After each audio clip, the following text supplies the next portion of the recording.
Today's show is sponsored by the ABV Barrel Shop. The ABV Barrel Shop is located in the St. Louis metro community of Arnold, Missouri. The ABV Barrel Shop is focused on one thing, single barrels. Best of all, you can try before you buy. Head over to abvbarrelshop.com to sign up for their email and text distribution so you know what they have in stock, what classes are coming up, and who from the industry may be coming in to visit.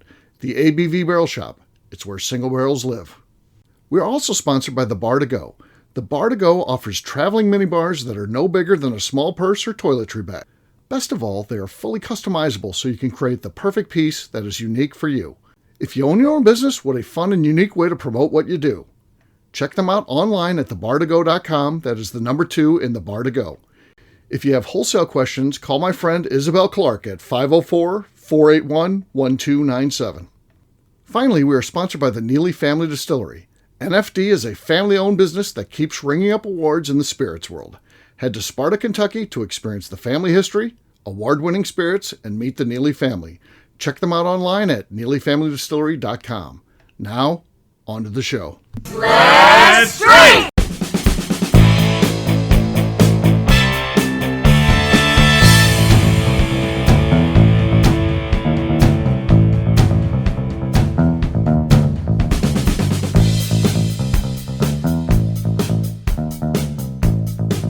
Welcome to the Bourbon Daily, the podcast about everything bourbon delivered to you every day of the week.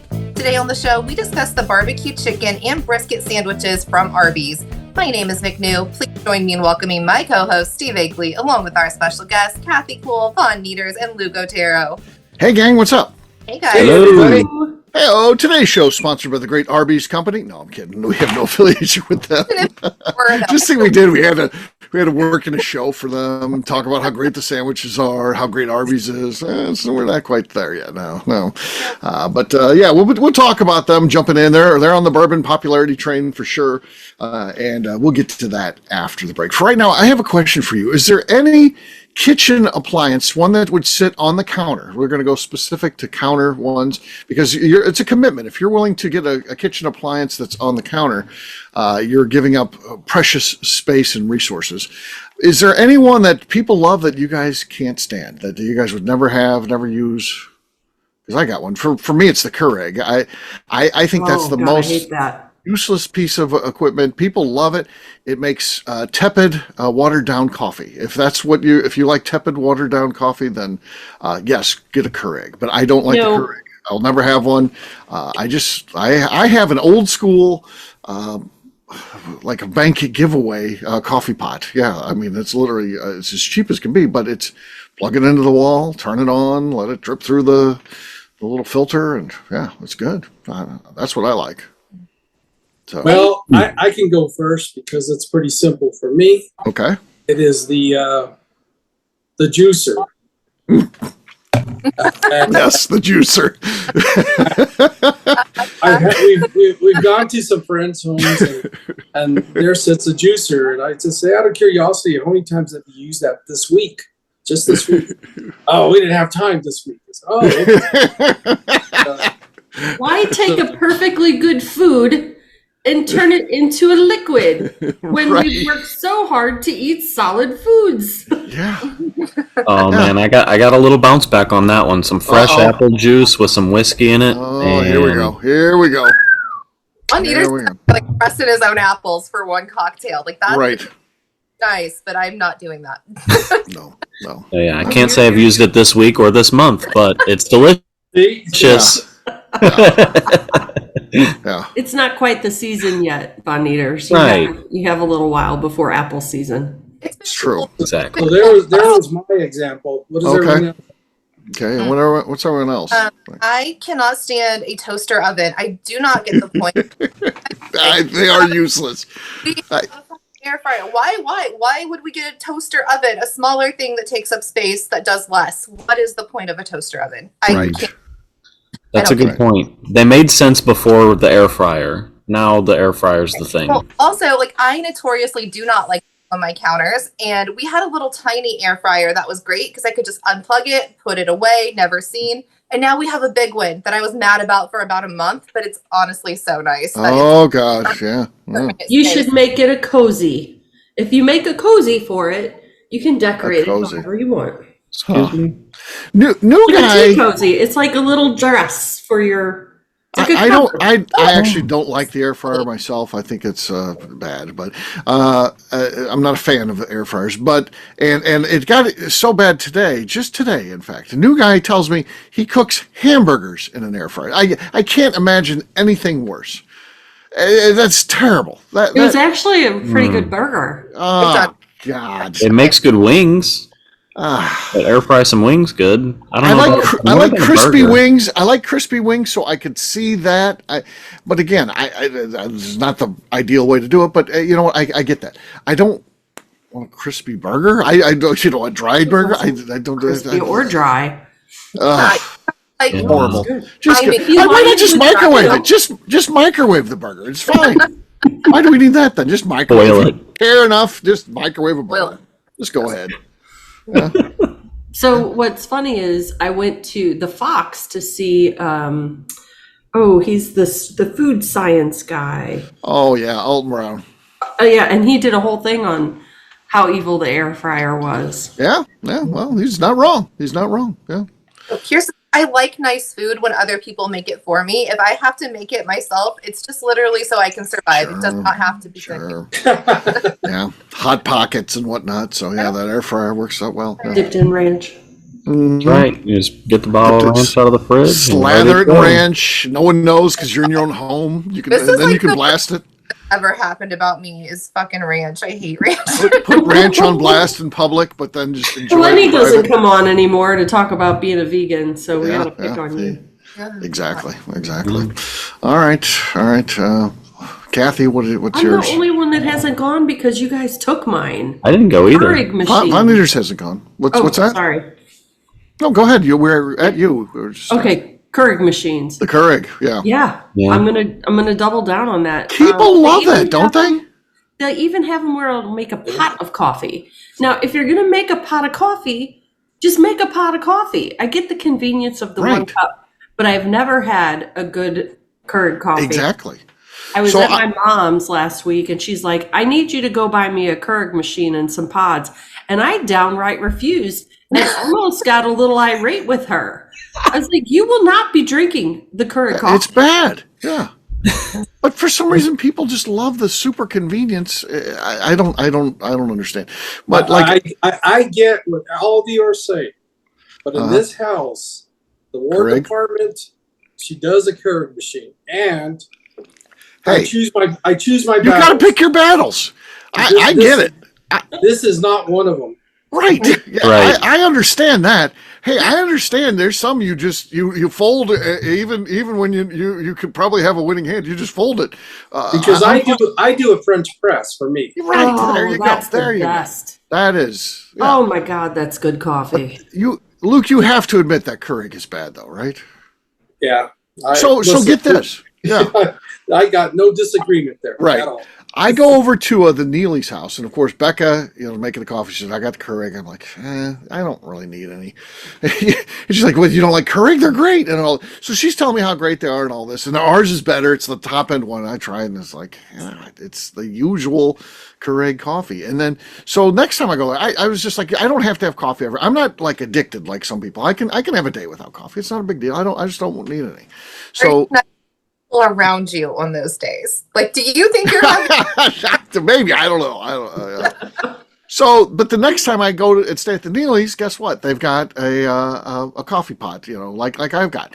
And so I thought, this is Becca's like, we got this for you because they're not that expensive. You stay here and all this. So then she makes me coffee on that. And then I stayed there several days. And then there was one day when Royce and I left early and I didn't need coffee, but Becca made coffee for herself. Guess where she made the coffee? With the traditional coffee pot. She didn't do the Keurig. That Keurig might as well just hit the trash. I guess she's waiting for electronic recycle day because she doesn't use that anymore either. Because once you taste the coffee out of the real coffee pot, you're like, whoa, why am I drinking this Keurig stuff? Yeah. Huh. Yeah. What about you, Von Nieters? What's your useless kitchen appliance that some people love, though? Electric can openers. It's so useless. It's are they still around? Yeah. They We've are got one at so- our lake house, and I Really? don't understand it. It Yeah. takes longer. It's It a does pain in the these butt. Yeah. You I have to. on there just right, or it's not going to work. It really is a pain in the ass. And Yeah. the area where the can is Yeah. cutting is so It's filthy. gross. Yeah. It's so gross. Mm-hmm. Oh yeah. Yeah. Now, I'll speak on behalf of Luke and Kathy here. When we were young, the old time can openers that they had, the hand crank ones. I'm not talking about that's why the whole electric can opener was done, because they were hard to use. Now these days, you put it on, you turn it like a half a turn, and it seems like the things are opened up. So yeah, it's much better. Yeah. Yeah. And you can pop it in the dishwasher so it doesn't get that gunk up. Exactly. Yeah. Yeah. We had one that went into the Goodwill box, and now I have one in a drawer that you just turn the little key thing, and it's so much easier than the stupid electric one and doesn't take up space. Yeah. Yeah. Electric ones are dumb. Lot less space. Yeah. Yeah. I'll tell you what, though, growing up as a kid in the 70s and early 80s, of course, we had cats. And my mom used to feed them with the cat food that came in the can, and they didn't have the pop cans. And every once in a while, when my mom was around, I'd hit that can open because the cats would come running and go crazy because that's when it's time for them to eat.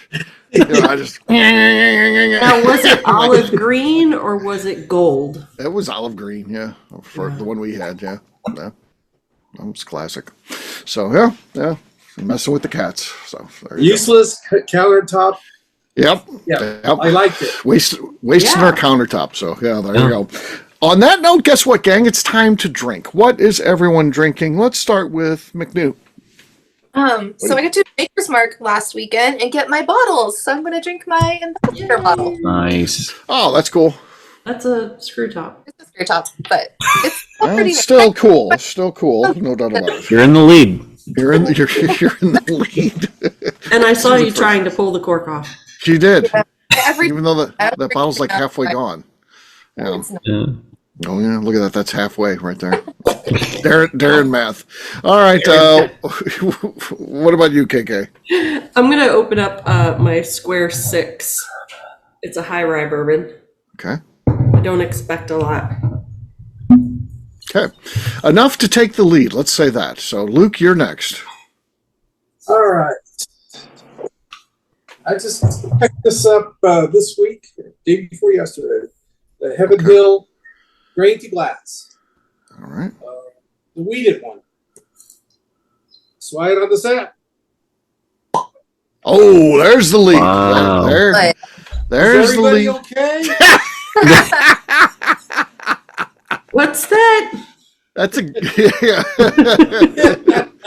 So, Luke, you have to tell us how that is. I mean, I've seen stuff about that. I've never tasted the new grain to glass line. So, you have to let us know after we do the cheers. I've got Planters whiskey here from Demetrius Kane at Nobleton's. This is the Jim Tribute one. So, the one locally we all know is Grandpa's Truck.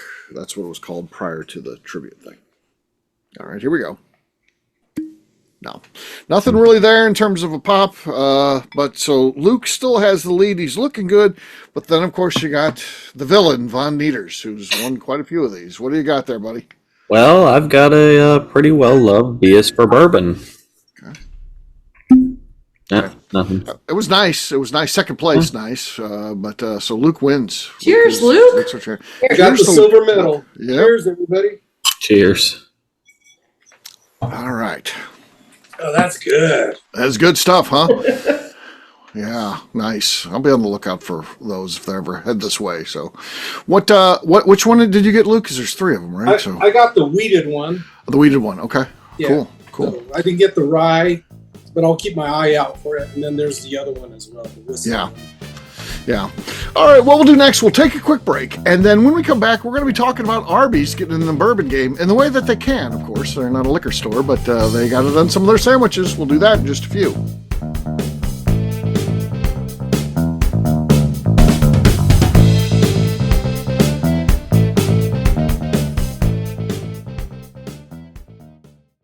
Okay, let's talk about the people that make these shows happen. First up is the Stave and Thief Society.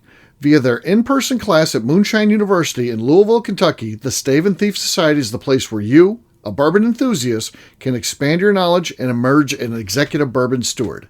In 2017, I completed my executive bourbon steward certification. It's the most comprehensive bourbon certification available and connects you with an expansive network of bourbon enthusiasts and professionals. Check out the full listing of in-person and online certifications and join the society today by enrolling at staveandthief.com. Speaking of Executive Bourbon Steward certification, the ABV Barrel Shop in St. Louis, Missouri has developed a unique partnership with the Stave and Thief Society to offer a preparatory class to assist you in getting your Executive Bourbon Steward certification. This prep class costs only $25 and is available to take live or online via Zoom. Graduates of our class receive a coupon code good for 15% off your Executive Bourbon Steward certification held in Louisville, Kentucky. This saves you almost $90. Additionally, you can collaborate with fellow attendees to split travel costs when you go to Louisville. If you're interested in signing up for the class, simply head over to abvbarrelshop.com and check out the classes and events page. Last but not least, we are sponsored by Neely Family Distillery. Royce Neely is the 11th generation distiller in one of America's oldest distilling families. A visit to Neely Family Distillery takes you through family history, where you can see all the artifacts and newspaper clippings through the years from this family that started distilling in America after James Neely arrived from Northern Ireland in 1740. Today, Royce Neely and his team are crafting some of the best spirits in America. Their bourbon and absinthe offerings keep winning top honors in the spirits competitions. Recently, their absinthe made history as the first platinum winner in the absinthe category at the San Francisco Spirits Competition. Neely Family Distillery is definitely a bucket list destination if you are a bourbon fan. Learn more about their spirit offerings, visiting their facility, and the awards they have collected over at NeelyFamilyDistillery.com. And now, back to the show.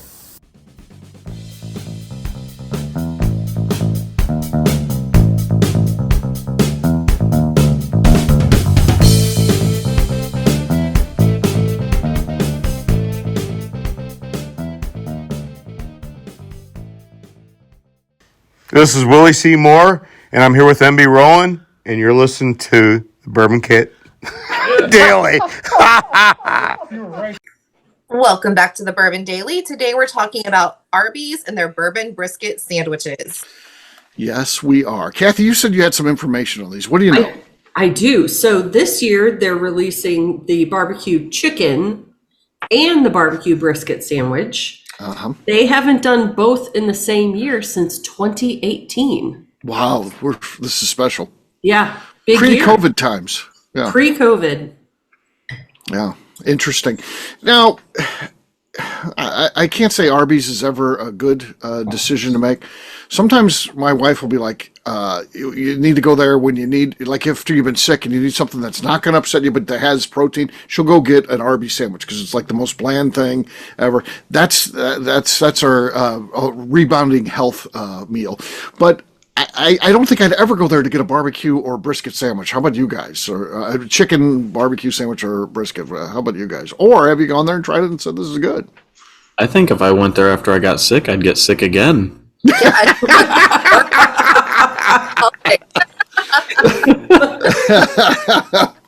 They make good curly fries. Come on. They have good curly fries. Yeah. They do have good curly fries. You got to give them that. Chris is an Arby's fan, so when he Really? goes to Arby's, he usually gets me something else because I only want their fries. But I will send him, and he can give us a report later. He can go order. All right, he'll be our reporter on the scene. Yeah. The only thing I can report on is the brisket sandwich. Okay. All right. And the brisket sandwich was actually okay. Okay. I have a hard time. See, Arby's is a roast beef joint. Right. So anytime they go out of their lane and start doing chicken, I throw a flag on the play. Right. Stay in your lane. Yeah. So I think they're even doing burgers now too, or something. I think they are. Right. Which is I haven't tried that. I don't. I tried that. Yeah, I wouldn't go there to get a burger, but They don't, and again, don't sound good, but they're always advertising. We have burgers. That's not what I think of when I think of Arby's. right. Good line for them. Like Luke said, just stay in your lane. Be the best at what you can do, and there's room for improvement. They advertise they have the meats. Yeah. Well. Meats. So obviously the bourbons and the barbecue sauce Might have it, but yeah. But kind of Steve and Stephanie, we did this, I don't know, 3-4 years ago when Denny's was doing bourbon pancakes. Yeah. There was I mean, it's just part of. I can put my arms around everything else bourbon related: candles, toothpicks, lights, everything. But when it comes to the food, adulteration of the food, first of all, it's not bourbon; it's some fake something. Right. And, The flavoring. Yeah. So, but they jumped on the bandwagon, and more power to them. With fast food, though, Luke, if like a nicer restaurant, a sit-down restaurant said, "Hey, we're going to do like a bourbon glaze," great, sign me up. Because it's probably somebody really opening a bottle and putting the bourbon in that glaze at a fine restaurant. Yeah. Right. Where Arby's, they can't actually have any bourbon. Well, you know in what? there. If they did, I'd get a job there. Wow. That would be bad. Why are we so low on the bourbon in our glazes lately? Well, KK's been back there taking pulls off the maker's mark again. Probably the only bourbon in a fast food kitchen is like in the line cook's pocket. Like, right? Yeah. It's true. So, I would try it. You would try it? No. Okay. I don't know. I don't know if I would buy one, but if someone got one and was like, "Here, try this," I would probably try Who's it. going to do that to you? So would you prefer the chicken or the brisket? I don't know. No. Do I prefer the chicken or the brisket? I don't know. I haven't had either one yet. I think I would go for the brisket, though. Don't you worry about Arby's making a good brisket, though? I worry about anything coming from Arby's. Except the curly fries. Except for the curly fries and the horsey sauce. That's where they got me. Okay. Yeah. Good. I like the Arby's sauce, too. That Arby's sauce is good, man. Arby's sauce is good. I like sauces. So like when I get the curly fries, I'll get various sauces. They're good at the sauce, so they might not be fucking up these sandwiches too much. I know. Yeah. We have a good fast food Good roast beef sauce. place here called Lion's Choice in St. Louis.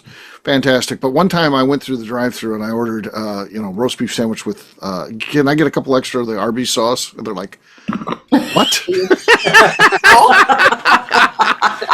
Damn it. Why does Arby's have to have the good sauce? I mean, it's frustrating.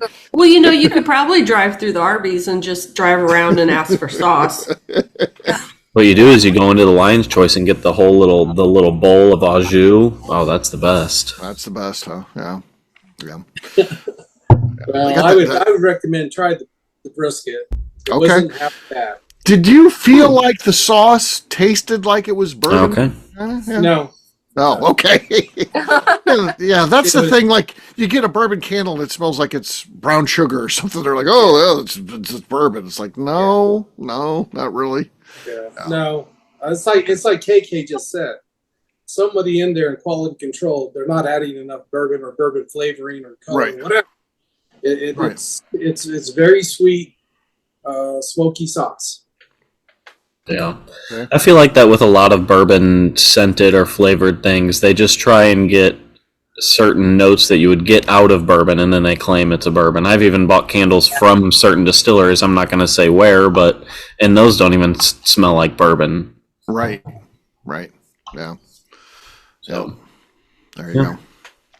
I'll tell you I'm still saying the best bourbon smell. Real bourbon, not the Rickhouse, which the Rickhouse is a whole different animal and it's fantastic. Oh yeah. But bourbon wise, I'm telling you, it's the glass the next day. We were playing cards the other day. We had 14 or 13 of us playing, and everybody left their whiskey cup, and I said, I'll get them in the morning. And I'll tell you what, man, it smelled great in the whole place. And then I had them in a tub, taking them over to wash them, and man, that's the smell right there. You get that into a candle, that's the smell. Fantastic. That's the problem. They can't figure it out. Nobody nails. Even when they try to do like a Rick House smell, which is so different and so good, they never nail that either. I'm just like, Hey, Stephanie, you should have Chris do a exploration trip on this for us and report back. He needs to report back. Get some boots on the ground. Yeah, boots on the ground. Send him straight to Arby's. Right. Have him go to Arby's. I'll let him know. He will have no problem with it. Right. Yeah. We'll do a follow-up show as show number 6 tonight. He'll be back in time for show 6, folks. Perfect. Yeah, perfect. He'll be getting home around show 5. He'll be like, babe, get some Arby's and let me know on the way home. All right. Well, on that note, we'll wrap this one up as we always do by talking about where people can find us. Von Nieters, we'll start with you. Where can people find you? You can find me on Instagram at Von Nieters. Kathy. You can find me on Instagram at KK Cask Strength. Luke. You can find us at Santa Fe Boutique Wines on Instagram, and you can find me on LinkedIn. All right, McNew. I'm on Instagram at McNew ABV. All right, for me, I'm an easy guy to find. I'm at Steve Akeley, Twitter, Instagram, or Facebook. I've got a website, steveakeley.com. We've also got a company website. That thing's going to be abvnetwork.com. Check that one out. Everything that we do is out there. Also, stop by and see us, the ABV Barrel Shop, the place where you can try before you buy. We've got a bunch of barrel picks getting ready to come in again. So I kind of did a nice recap for our newsletter, and you can check out that newsletter and sign up for it yourself over at abvbarrelshop.com. McNew, anything else to say before we get out of here? I'd like to remind the audience to please give us a 5-star review. That includes comments. It helps new people find the show, which is very important to us. And if you like what we're doing, we ask that you please visit our Patreon page at patreon.com/the ABV Network. Great job today, gang. For audience, we'll have a brand new show for you tomorrow. Looking forward to that. Until then, take care, everybody. See ya. Bye. Adios. Peace.